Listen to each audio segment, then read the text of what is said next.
Assalamualaikum warahmatullahi wabarakatuh. Selamat siang teman-teman. Semoga kalian semua selalu sehat dan selalu dalam lindungan Allah Subhanahu wa taala. Amin amin.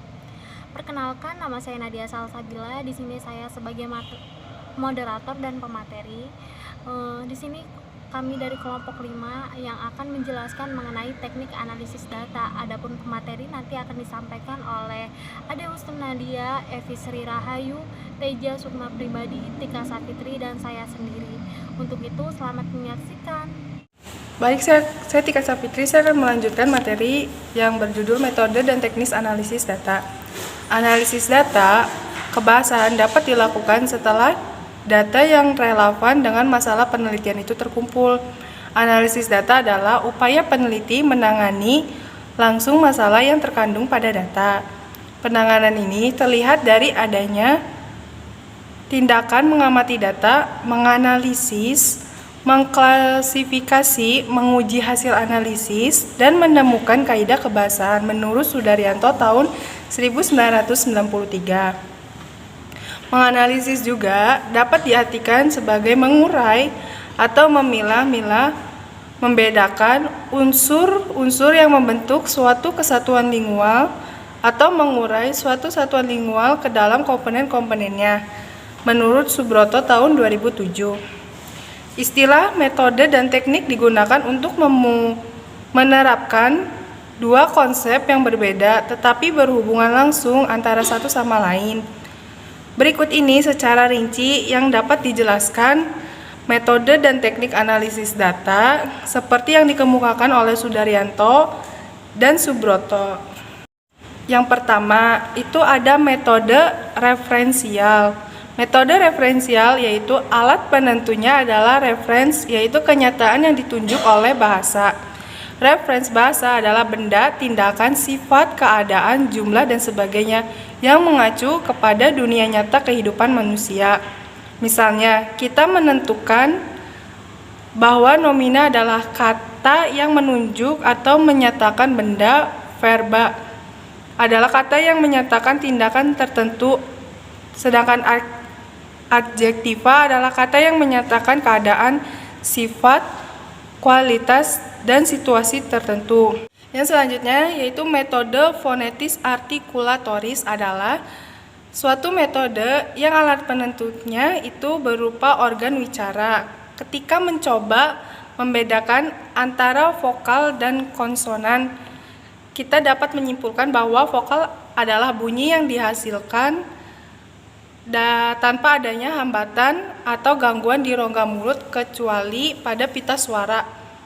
Dan konsonan sendiri adalah bunyi yang dihasilkan karena adanya penghalang bunyi di rongga mulut.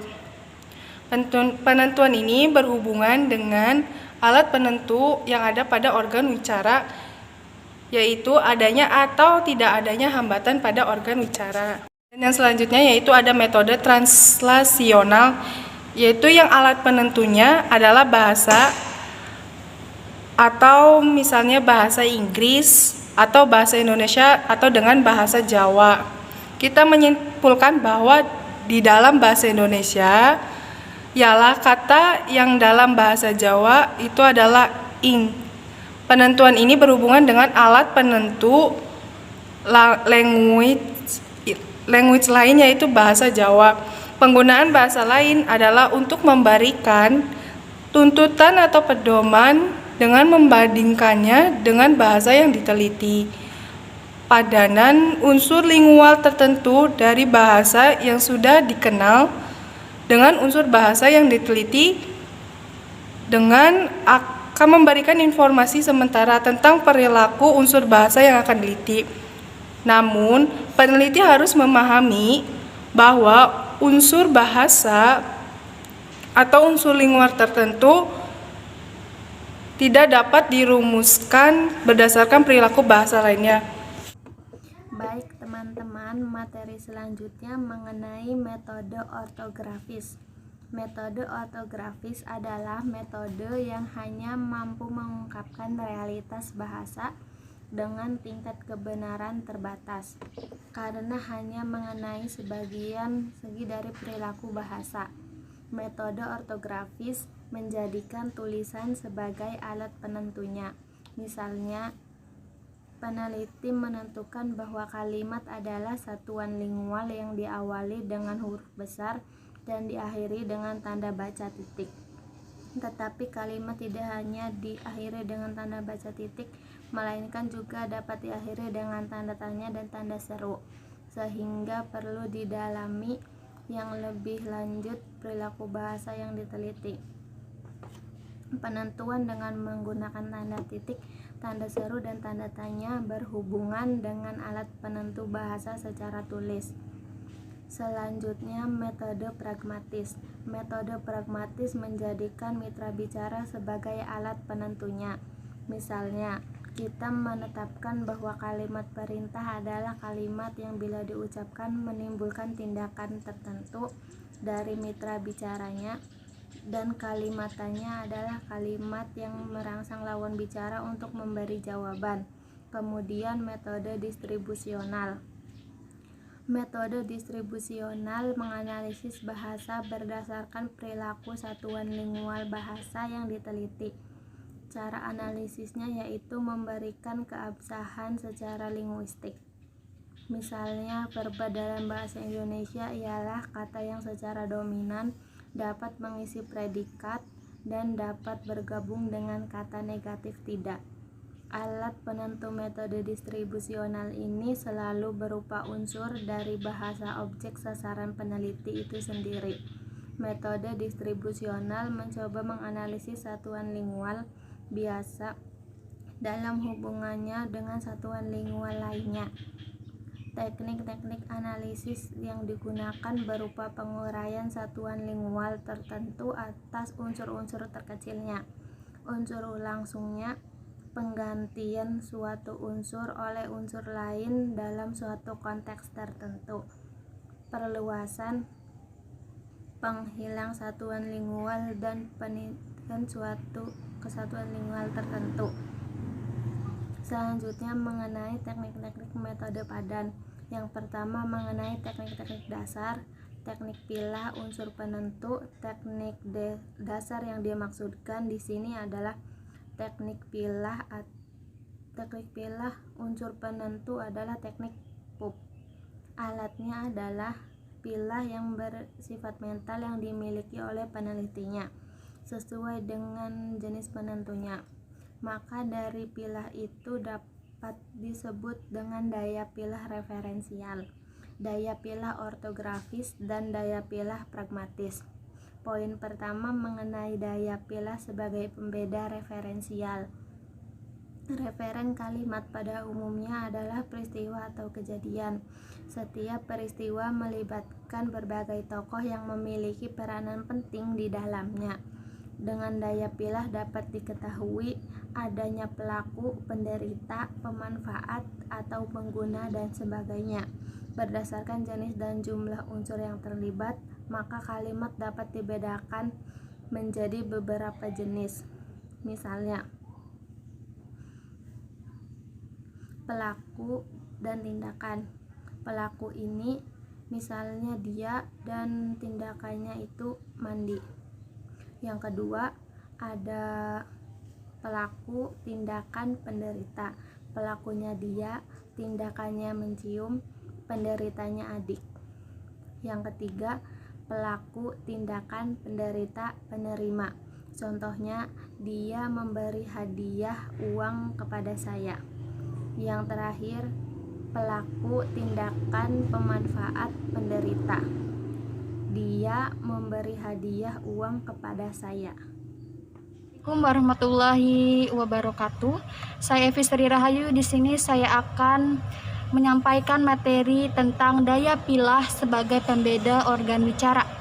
Nah, organ wicara berbeda dalam mengaktifkan bagian-bagiannya dalam bentuk satuan lingual tertentu, seperti bunyi, silabel, kata, dan kalimat. Perbedaan itu dapat dilihat dari jumlah dan jenis bagian yang terlibat dan lama sebentarnya dan cara bagian itu aktif. Untuk contoh mungkin kalian bisa lihat lebih jelasnya di makalah. Kemudian daya pilah sebagai pembeda larik tulisan. Daya pilah ini berkaitan dengan tulisan. Dalam kaitan dengan penulisan satuan lingual tertentu. Kelihatan bahwa tulisan Latin tampak secara linear ke kanan dan berlarik-larik ke bawah. Satuan lingualnya dapat dibedakan satu sama lainnya dengan daya pilah seperti terlihat di tabel 3. Mungkin nanti tabelnya akan di makalah ya. Daya pilah ini berkaitan dengan mitra wicara. Dalam kaitan dengan ini dapat dibedakan kadar kedengarannya, ujaran yang diujarkan, dan reaksi dari mitra wicara. Dalam hal reaksi mitra wicara dan kadar kedengarannya, serta perbedaan satuan lingual dapat dilihat pada tabel 4 yang nanti ditulis di makalah. Kemudian, daya pilah sebagai pembeda sifat dan watak aneka linguis atau aneka bahasa. Satuan lingual dapat dibedakan atas nomina dan adverbia. Misalnya dalam bahasa Inggris dengan melihat akhirannya, umpamanya akhirannya nes, menunjukkan nomina dan akhirannya i, menunjukkan adverbia. Hal ini bisa diketahui seseorang berkat adanya daya pilah bahasa Inggris yang dimilikinya, yaitu teknik-teknik lanjutan. Hubungan padan pada penelitian yang sesungguhnya berupa hubungan banding antara semua unsur penentu yang relevan dengan semua unsur data yang ditentukan. Membandingkan berarti mencari kesamaan dan perbedaan dari dua hal yang dibandingkan. Maka hubungan banding dapat dibedakan menjadi hubungan penyamaan dan hubungan pembedaan. Berikut ini adalah teknik-teknik lanjutan metode badan yang didasarkan pada kedua hal ini. Dapat dinyatakan dalam bentuk 3 teknik. Yang pertama, teknik hubung banding menyamarkan HBS. Yang kedua, teknik hubung banding membedakan HBB. Dan yang terakhir, teknik hubung banding menyamakan hal pokok atau HBSP. Nah, teknik hubung dapat menyamakan tujuannya, yakni mencari kesamaan antara dua hal yang dibandingkan. Teknik hubung banding membedakan tujuannya, mencari perbedaan antara dua hal yang dibanding. Sebagai kelanjutannya, dari kedua teknik ini adalah teknik hubung banding menyamakan hal yang pokok yang bertujuan untuk mencari kesamaan pokok di antara keduanya. Nama saya Nadia Salsabila. Di sini saya akan melanjutkan mengenai materi teknik-teknik metode distribusional. Nah, dalam teknik-teknik metode distribusional ini dibagi menjadi 2, yaitu teknik dasar dan teknik lanjutan. Teknik dasar adalah teknik bagi unsur langsung, atau teknik dasar ini bisa dikatakan sebagai teknik langsung. Nah, teknik bagi unsur langsung adalah teknik membagi suatu konstruksi atas unsur-unsur langsung yang membentuk konstruksi tersebut.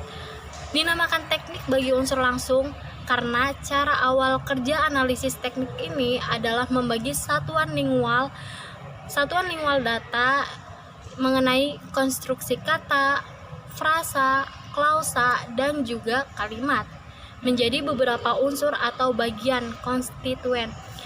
Unsur-unsur tersebut dianggap sebagai bagian yang langsung membentuk satuan lingual data yang akan dianalisis.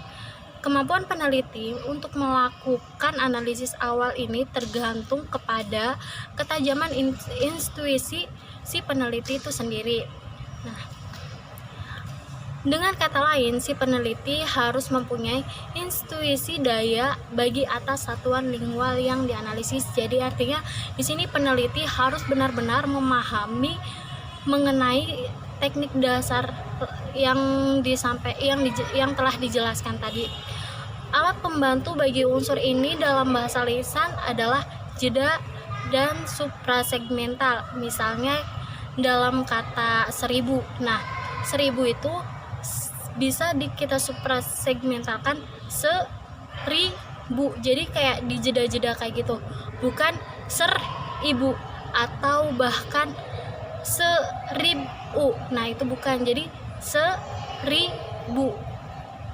Nah, dapat disimpulkan bahwa unsur langsung adalah unsur atau satuan lingual yang secara langsung membentuk konstruksi yang lebih besar atau konstruksi yang dapat dianalisis.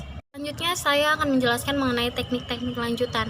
Ada 7 macam teknik dalam teknik distribusional ini, yang diantaranya yaitu teknik lesap, teknik ganti, teknik perluas, teknik sisip, teknik balik, teknik ubah wujud, dan teknik ulang. Teknik lesap.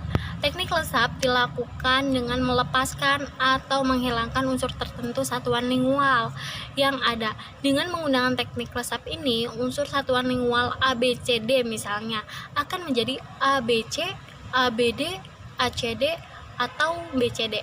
Unsur yang dilesapkan adalah unsur yang menjadi pokok perhatian dalam analisis. Jadi, bila ada tuturan ABCD yang dihilangkan adalah unsur C, sehingga tuturan itu menjadi ABD. Ini berarti unsur C menjadi pokok perhatian analisis itu.